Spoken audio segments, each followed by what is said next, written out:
அகிலமெல்லாம் அரசாளும் மாதி மொழிகளுக்கு அன்னையாய் திகழ்வது எம்மொழி, செம்மொழியாகிய தமிழ்மொழி.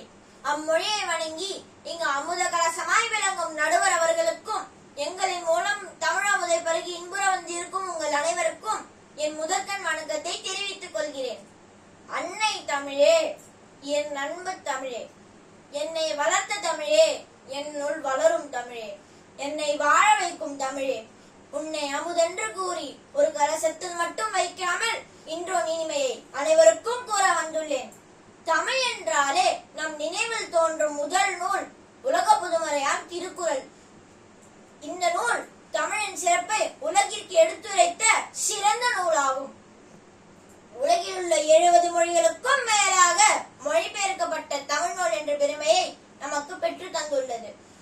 நினைவில் தோன்றும் முதல் நூல் திருக்குறள் என்றாலும் நம் தமிழமுதின் முதல் இலக்கண நூல் தொல்காப்பியமாகும். தமிழின் சிறப்பே அதன் இலக்கண நடையாகும்.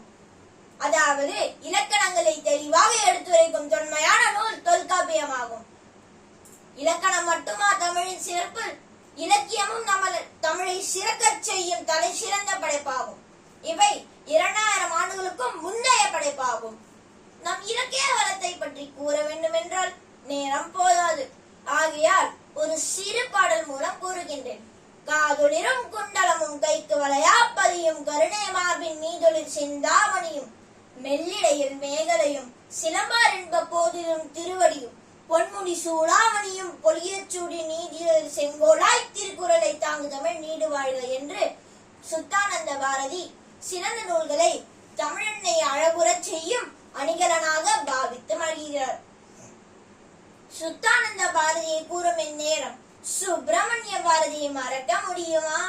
யாவறிந்த மொழிகளிலே தமிழ் மொழி போல் இனிதாவது எங்கும் காணோம். தேமதுர தமிழோசை உலகமெங்கும் பரவ வகை செய்தல் வேண்டும் என்று தமிழின் அருமையை உலகிற்கு உணர்த்தியவராயிற்றே.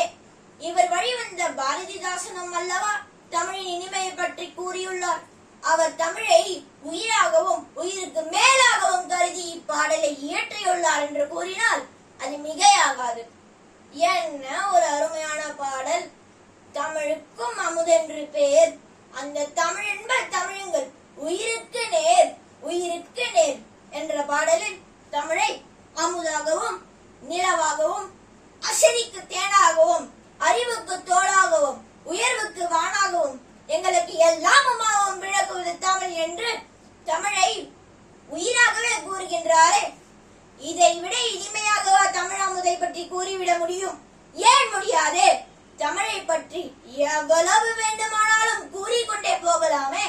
இவரது மற்றொரு பாடலில் கனியிட ஏறிய சுளையும் முற்றல் கழையிட ஏறிய சாரும் பனிமலர் ஏறிய தேனும் காய்ச்சி பாகிட ஏறிய சுவையும் நடிப்பசு பொழியும் பாலும் தென்னை நல்கிய குளிரில நீரும் இனிய என்பேன் எனினும் தமிழை என் உயிர் என்பேன் கண்டீர் என்று தமிழை உயிராகவே கூறுகிறாரே. மனிதனாக பிறந்த அனைவரும் அள்ளி அள்ளி பருக வேண்டிய அமுதம் அல்லவா தமிழ். அது மட்டுமல்லாமல் சங்கம் வைத்து வளர்க்கப்பட்ட மொழி என்ற பெருமைக்குரிய மொழி தமிழாகும். தமிழின் தனி சிறப்பு அருணகிரிநாதர் பாடி அருளிய திருப்புகழாகும். இப்பாடல் வரிகள் நாசுழற்சி பயிற்சிக்கு சிறந்ததாகும்.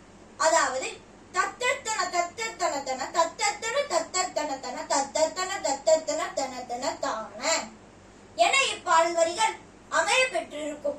தற்போது இப்பாடல் வரிகள் சரியாக பேச இயலாதவர்களுக்கு பயன்படுத்துவதற்காக அயல் நாடுகளில் பயன்படுத்தப்படுகிறது. என்னே நம் தமிழ் மொழியின் சிறப்பு. அதனால்தான் அன்றே அதியமான் தனக்கு கிடைத்த அரிய நெல்லிக்கனியை தமிழ் வளர்ப்பதற்காக ஔவையாரிடம் கொடுத்தார். இவ்வாறெல்லாம் போற்றப்படும் மொழி எம்மொழி, செம்மொழியாகிய தமிழ் மொழி. அதுவே என் தாய்மொழி. தொன்மைக்கு அகத்தியம், பெருமைக்கு தொல்காப்பியம், புகழ்ச்சிக்கு புறநானூறு, ஐவகை நிலங்களை விளக்கும் புறநானூறு, ஐவகை நிலங்களை விளக்கும் குறுந்தொகை.